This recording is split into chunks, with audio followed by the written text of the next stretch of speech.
do this interview with Monique Samuels of Real Housewives of Potomac. The thing that you did that actually was some of the best television that I have watched in quite some time, and I actually believe, and I'm going to say this, and I'm going to stand by it, I have never seen someone read somebody so consistently and so thoroughly and so it was so well evenly paced. For like 5 minutes, you were going in on Giselle. And when I said you gagged me, I said, wait a minute. I said, I gotta play that back. And I was like, wait a minute, I gotta post it on my Instagram. Then I'm like, I gotta watch it again. Then I was like, I'm telling you, that was the best. Like that alone is gonna put Bravo in a situation where they're gonna, I don't know what can be done with you because of the fact that that was amazing TV. That was a legendary read. And we have that read, right? But when y'all were announcing that y'all got back together, he told his girlfriend at the time that it was just reality TV and it wasn't true. Thanks. Maybe. How do you know that? Because the lady who he's been dating for years, only time he's been a part of their relationship for a while. She's a pastor, and she reached out to me a long time ago. She sent a bunch of screenshots, pictures of him in her bed and everything else. And I was like, yeah, I'm not going there. I don't play dirty. But since Giselle likes to play dirty, right? I'll go ahead and return since I'm here right now. But he's definitely been talking to another woman, and it's clear conversations. And if you like to see him, I got him in my little receipt book right here. Come on, receipt book. Never mind that. Any reaction to that? Well, then you can just go ahead and have this. He's always asking about her schedule. He's sending screenshots to her. He's doing his little church tours. How do you know those texts are real? You want me to call out his phone number? I'm sure she knows what his phone number is. What's your motivation behind that? 410 Maud Bryant. Is that his phone number? Is she gonna answer it? Yeah, that's his phone number. Does that upset you if that's his phone number she just said? I don't believe anything that comes out of Monique's mouth or anything that she has in her binder. I'm glad she's done some bindering. I knew she was coming to... She said, for me, it's not a good idea to travel to Atlanta if you're working on putting your family back together again. He says, what are you talking about? She says, what am I talking about? And she screenshots the actual article. Are we really listening to this? This is the same person who tried to run as the drivers. Where he said somebody was spreading truth about her family. What are you talking about? Can we not? It's not real. It's reality. No, it's not. You guys want to see? It's disgusting. This is my reasoning for bringing this to light. Well, if you want to come from my family and my relationship, I'm coming right back to you. Did you bring a full binder that you spent time on? Full binder with even attached to my binder together to read verbatim what a hoe might have said about the pastor. It's pathetic and low. Of course, I'm going to bring my receipts to back up everything that I'm saying. So while you sitting over here having fake fraudulent relationships with your ex, your kids ain't even happy about it. You sitting up here sitting like a darn fraud, bringing a different man onto the reunion every freaking year. I hope he's sitting behind you this year. Pastor Holy Whore. Since you want to keep calling my husband Big Boy. But is Jamal coming? Child. No, of course not. I love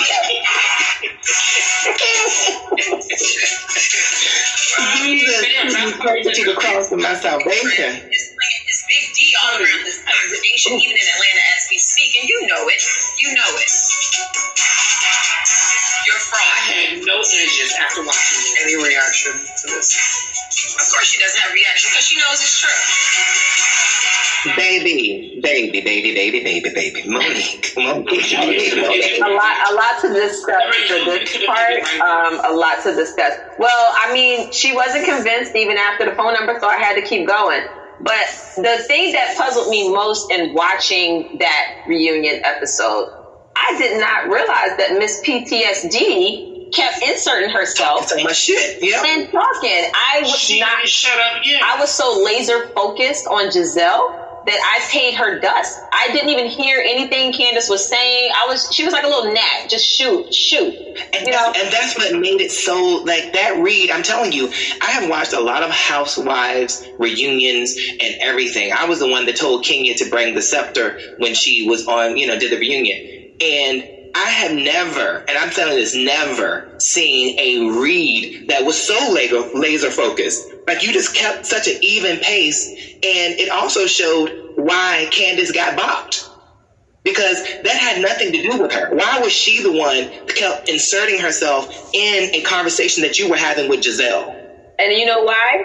I'm going to tell you why. And hopefully we will see this on one of these reunion episodes. I've not seen part 2 and part 3, so I don't know what they're going to show. But I will tell you the reason why Robin and Candace were both trying to stop me from talking is because they did not know where and what direction I was going and how that would also include them. But you know what? Sometimes you don't have time for the minions. You go right to the Ice Queen herself. Yep. And I just completely disregarded both of them in that moment. But they know, because thanks to Candace, they know what's coming. Yes, she went on her live and she exposed a lot of truth, thinking that she was giving herself a pass and removing herself from the situation. But what she really did was open up a can of worms, threw her own buddies under the bus, and made it harder for herself. And we're going to get into it. And when my husband comes out, let me tell you, he seals the deal. I've seen that clip. He seals the deal. Because at the end of the day, what you won't do is go on national TV with your lies that you can't back up and prove. So were you, the lie was they were going to come on the reunion with this lie, or was it already being tried to be put on the show during the season? When was the lie going to be presented? Giselle has been wanting to talk about this whole rumor that was started by a former friend of mine. She's been wanting to bring it to the show for 2 seasons. Exactly. What is the rumor? So the rumor started out as, Monique's having an affair. Then it's Monique's having an affair with her trainer. Then because I stopped working out because I was pregnant and almost lost my child that I was carrying, which is my 2-year-old son Chase right now. When I was pregnant with him, I was forced to be on bed rest because I almost lost him, almost lost my pregnancy. I stopped working out. So they turned that into, she's pregnant, and she's pregnant with the trainer's baby. They wanted to bring this to TV. Bravo was like, this is disgusting. We're not touching it. So Bravo protected my child for 2 seasons, making sure that all of those comments that Giselle was making on camera about my innocent child did not come on TV. Giselle had a temper tantrum because she wanted to understand why Bravo was, quote unquote, protecting me. And when she wanted to bring this rumor to the TV, this lie to the TV, Candace, they were all at dinner. Candace then said to Giselle that, well, that's not going to fly anyway because the baby looks just like Chris. They had started this and tried to bring this to the show when I was still pregnant. Wow. So that shows you how long and how far back this has gone.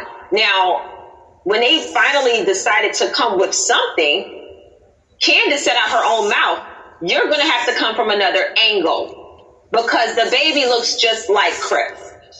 So her coming to the show, so Giselle's coming to the show saying that I had an affair with my trainer, that was the other angle. They knew that the baby plot would not work. Number one, because it's not true. Evidently, you can look at my child and see. And then number 2, Bravo was not covering it. So she had to figure out another way to basically make me look bad. And she decided to use the trainer rumor by itself. That's why you never saw her come to me with it at all the whole season while we filmed. And that's also why you saw her sitting in her confessional, because she's a confessional gangster, talking all of that stuff about, they're screw buddies, just being completely disrespectful. And let me tell you, if that was something that they even thought was true, they would have had receipts at the reunion for it. They had nothing because they knew that it was a lie that was started by a former friend who was just completely jealous and mad. And who wants her job back? Well, she never had one. If you lost it, it was never yours. And that's why you came to the reunion fully loaded. And with the fully binder. loaded and with the binder, because I had a tab even for myself when they wanted to talk about the fact that she was having an affair with with the trainer, and she was pregnant by the trainer. All of those lies that they had, I had my doctor notes that shows a printout of the results of all of the ultrasounds that I had to do every 2 weeks. And how my doctor said that if you don't lay down horizontal and be posted up somewhere, not picking up a thing, you could lose your baby. I had all of those doctor notes in there. I had everything, not just for all the other women, but also for myself. So this wasn't something that wasn't balanced. I made sure there was balance, and I had a receipt to prove everything I said. Those women had no idea what I had in that binder for them. But if they not. And the crazy thing is that Giselle wasn't even it seemed like she just wasn't prepared in any way. She was just so stuck. She was not ready. All she had to do was she could say, when you started that number stuff, and Andy asked her if that was the number, she said, no, that's not the number. She could have lied. She lied about everything else. That's what I don't understand, because she is a complete liar, and she's not that smart, so I'm not really shocked. But you know what it is, though? I think it actually is that she felt that she needed to do that because she didn't know what else you had. Exactly. Because if she pushed you too far, then you might pull out some more pages out the binder. Yeah, I showed the pictures of Pastor Holy Whore in the bed of the woman who I was giving the receipts on. I showed all of that, and at the end of the day, I gave her a warning back in August. She went on. She was the first person from our show to go and watch the Happens Live. Look, she was the first person to go and watch What Happens Live. She mentioned my name about being the one that needed the most being the one who had the most to address at reunion back in August. And I tweeted and I said, "You have the most to answer for." And I told her back then over Twitter that I had receipts. And I gave her a heads up. So she should have been prepared. Normally you don't give a heads up when you got receipts. You just do it. And let me tell you this too. Karen is a real friend. Yeah, she is. Karen came through and gave you an assist, bitch. She asked when she came and said, "Is Jamal coming?" I said, "Yes, ma'am." That was an alley-oop and a slam dunk. I said, "Baby." And he's like, "No, he's not." I said, "Why does she just I was like, this is just so much for me." And so, let's see. I want to know what else was in that binder. Who else? What other tea you got in that binder? I have tea on everybody. I have tea on Robin. I have tea on Miss Wendy.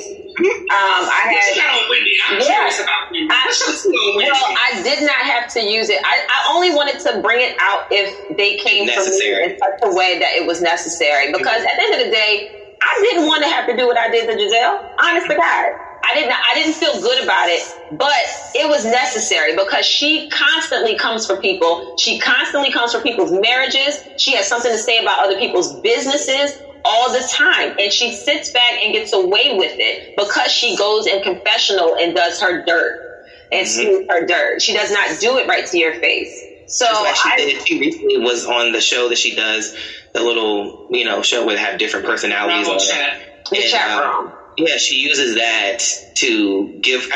Why certain things she said during that show was like, why didn't you say that during the reunion though? Right. Like you were so stuck. I guess you're unstuck now, so you can say what you want on your show without any fear of being, rebutted. Love Muffins, it is a new year. We made it. Oh my goodness. And, now more than ever, people are feeling the pressure of New Year's resolutions. And I'm not saying whether or not you should make one, but I think it's a perfect time to discuss, your intentions for the year. And that is something you can definitely do with BetterHelp. Me and my therapist have been talking about my intentions for the year. What do I want to achieve personally for myself, and I would definitely, refer them to you in regards to getting this year off to a great start. If you're dealing with anything that is interfering with your happiness, something that's preventing you from achieving your goals, BetterHelp will assess your needs and match you with your own life. When your husband comes out, that's when things get real. And they had it cut to make it seem like Giselle was telling him to sit down. Did she tell him to sit down? Everybody was yelling for my husband to sit down because my husband is 6'6". He used to put people on their backs as his career. So anytime you see a man that large stand up and raise his voice, you better be saying sit down. I mean, what else are you going to do? Everybody, I wasn't even yelling for him to sit down because one thing about Chris, he's been retired for 10 years. And you don't want to push that button. You do not want to trigger Chris Samuels. You do not want about his baby now. He got paid millions of dollars to shut people up and sit people down on their backs. So that is not one that you want to get going. Trust. Okay.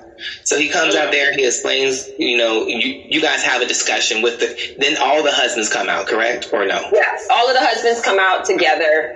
And that's when things really get set off. Because one thing about housewives, us as women, we can bicker back and forth. And a lot of people will say, oh, okay, that's just her opinion or this, that, and the other. Or she's probably not telling the whole story.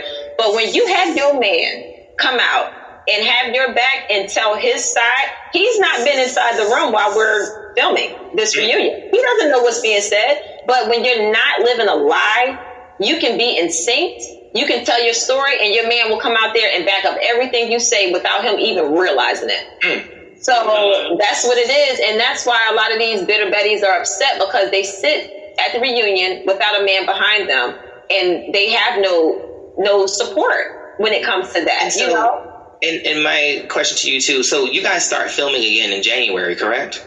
I have no idea when we start filming. I've not gotten that message. I heard a rumor that you guys were starting, like they're going to start back. Yeah, I heard a rumor that it was February, but nothing's been confirmed, so I'm really not sure. How do you feel about your position on the show? I feel as though there needs to be some apologies, public apologies, and headed in the Samuels direction for what these women tried to do. When real life hate comes on a reality TV show, that's when things just get really ugly, and that's why we are where we are. You have too many actresses that try to do reality TV, and they need to realize that some people are real, and they're maybe too real for reality TV. I don't know. But I don't come on this show to act. I come on this show to be who I am. If I feel challenged in real life, you're going to get that in real life. How I am on the show is how I am every day. Like, I try to give people their space. I try to respect people. But when you come for me, or if you trigger me in some way, you're going to get a real life response because I don't turn up for cameras. I don't do things for TV. And some of these women need to recognize that something needs to be said for the antagonizer. So you have the person who's the reactor. People like me and Portia, yes, we are reactors, and we've learned and grown from being triggered in such a way where we can now control our response so that things like that don't happen again. But when you are the antagonizer, you have to learn that if you don't say this in real life, if you don't walk up in a bar and get up in somebody's face and start popping off in real life, don't do it when the cameras are around. We're people. And they do that because they feel they're protected because the cameras are around and because they quote unquote don't want to get fired, or that other person they're antagonizing wouldn't want to get fired. Right. Well, child, I don't think no housewife in Bravo history is gonna try you. After that, the hands or the mouth, they're equally as deadly, honey. Her or Portia, they're not messing with her or Portia. So, how did you feel about colorism that Wendy addressed on the show? When it comes to colorism, it's a very real, it's a very true thing. There are people who will look at a brown-skinned, beautifully melanated woman, and because of that say, oh, they must be angry or they must be aggressive. It's different when the assumption is made and that person is innocent. But if you are showing and distributing aggressive behavior, you cannot use colorism to give yourself a pass because you're brown skinned. It doesn't work that way. She tried to disregard you from that comment. I felt like she was trying to keep you out of that conversation when you are a woman of brown, you're brown skin yourself. I feel like she was trying to keep you out of that because of her personal feelings. She was, and at the end of the day, a lot of these women, anything that they feel as though is an issue, if it's me or pointed in my direction, they show me no regard, and that's their own insecurity pouring out. In my opinion, you're just showing your own cards. You're showing that you're an insecure person because what I said was very valid. You are esteeming a population, and because of your esteem to that population, you're giving them way too much credit. You're putting them on a pedestal, and all you're focusing on is what they think of you. In my real life, I could care less what any ethnic background thinks of Monique Samuels. because I'm very secure in who I am. I love my black. It's beautiful. And you can't tell me anything otherwise. So I could care less what anybody else has to say. I don't, like when Candace, who is a black woman, called this black woman right here a hood rat, or called this black woman ghetto, or called me trash, it went in one ear and out the other. Because at the end of the day, I'm secure in who I am. I know who I am. So that's all that it needs to be. And Wendy... And then, the interesting thing, too, was that she just turned right around and then turned to Giselle and says that she gets the pretty girl pass. So why is Giselle... Because that's colorism, too, if you think about it. Why is Giselle deemed to be a pretty girl just because she's light-skinned and has light eyes? And her neck is falling over. Oh my God. I'm just saying, like, maybe she was pretty 20 years ago, but right now it ain't looking too cute. Oh goodness! Oh my goodness! But that is the real colorism that needs to be addressed. Why is it that Giselle gets passes because she's high yellow, light skin with green eyes, and a fair amount of hair that's not the same color, but long behold, I mean, she has nice long hair. Her looks like criminal. Right, but why does she get pass after pass? That's the colorism that needs to be addressed. Exactly. You know, that's what I found. That's what I found kind of, hypocritical about the whole discussions, because Wendy was addressing a question that a viewer had submitted, and went on this whole colorism situation, and talking about dog whistles and stuff, and then like in the next breath, says that Giselle gets a pass because she's a pretty girl. And I'm just like, and I don't think just because a person is light skinned with light eyes, that just means they're pretty. And that is colorism. People don't understand that. She used color, like she kind of like was talking on both sides of her mouth in that regard, if you really think about it. She was. And those are the women, the two people who sat there claiming colorism for being called aggressive, do distribute aggressive behavior at times. And they're the two people that want to be like Giselle. They are stuck up her butt to the point where they are trying to defend her, and the conversation isn't even about them. And then I was wondering too, if she has all these degrees, but could not provide an alternate word for aggressive. Exactly, because there is no. If you don't want to say aggressive towards you, what is the word to use? What is the politically correct word that we can say that describes your behavior when you're yelling at someone? And every other word in there is a synonym for aggressive, which is like belligerent, or you can use any of those words. You're going to get the same result. The answer is stop acting aggressively, and then you'll be fine. But I think when it comes to the conversation of colorism, you have these same women who will literally put so much highlighter on their faces that they look gray because they want to be lighter. That's what colorism is. You need to love your black. You need to love your beautiful black self. I love my beautiful black self. You will see me gorgeous. Thank you. I will rock my Afrocentric hairstyles, and I could care less about what any network or anybody else has to say about it. I had to check myself because I was like, am I favoring Monique because she's gorgeous? I was like, do I need to pull it back? Do I need to check myself? Like, because I was like, she's so pretty. I was like, she's just a pretty girl. And, Thank you. She has a beautiful spirit. She does. I have really been the one that's been late to the party because of the fact that, like, I've been missing out on you. I was like, oh my goodness. So speaking of that, and since we're, giving compliments and things of that nature, I want to talk about the products you just launched because we don't have much time left, but I wanted you to story of a woman who had to go through certain things to find who she really was. And at the end, just embraced herself. A little classy, a little hood. It's all good. It's all good. Yeah. And I'm going to say this, and I said it before someone else, and I guess I said it to you, and I said, don't tell nobody, but I'm going to tell everyone now.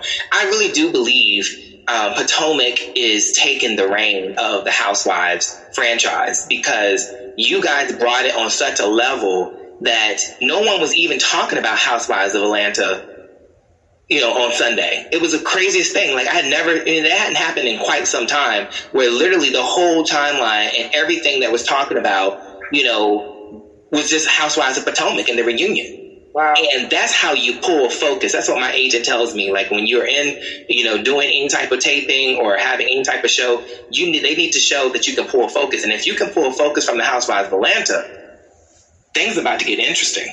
And that's why y'all asses are going to get back to taping as soon as possible because they need some new episodes from y'all. You know what I mean? This is amazing. Yeah, well, listen, the Queens of Atlanta are the reason Potomac can do what it's doing. You know, they definitely laid the framework for us. I love how they represent Black culture. I need the Black women of the Housewives of Atlanta to make sure that each one of them have a man. We need husbands. That's what I like about Potomac. You know, Potomac, every one of y'all has a husband. We need that dynamic. That's why it's called the Real Housewife. And if you're not a housewife, you know, you don't have that component, then, you know what I mean? Like, you're not bringing one of the requirements for being on the show. We need to stop this whole, like, people on the show without a man. So we got to figure out a path to a man. Because that's a dynamic on that Potomac that adds a whole nother factor. You know, people were going in on Michael, but his messiness and what he was doing, that adds a component to the show that makes people want to watch even more because that just stirs up a whole situation. You know, like when the whole... Michael is crazy as a bedbug, child. That episode was disturbing with him and her fighting at the end of the episode. Yeah, but that's still a component that people will want to watch. Yes. We need to have these different facets that people will tune into. It just can't be a solo dolo type of situation. Right. Because that's what I'm saying. That's how Potomac, in a way, is gaining ground because each one of you have your own family dynamic that's being shared. Right.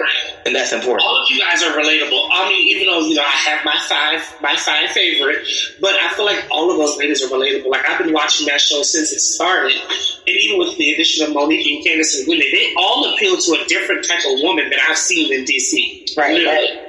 Yes, indeed. I want to thank you so much, Monique, for stopping by and sharing your truth with me. Thank you. I have a feeling that this is going to be one of many, interactions we're going to have. And just know, like I said on Instagram, you now have a friend in me. And I'm here to support Monique, I've been promoting this show to be stopped for years, girl. You can watch this beat. I'm not ready yet. I love because, you know, my listeners, you know, they support me and they trust my opinion on things.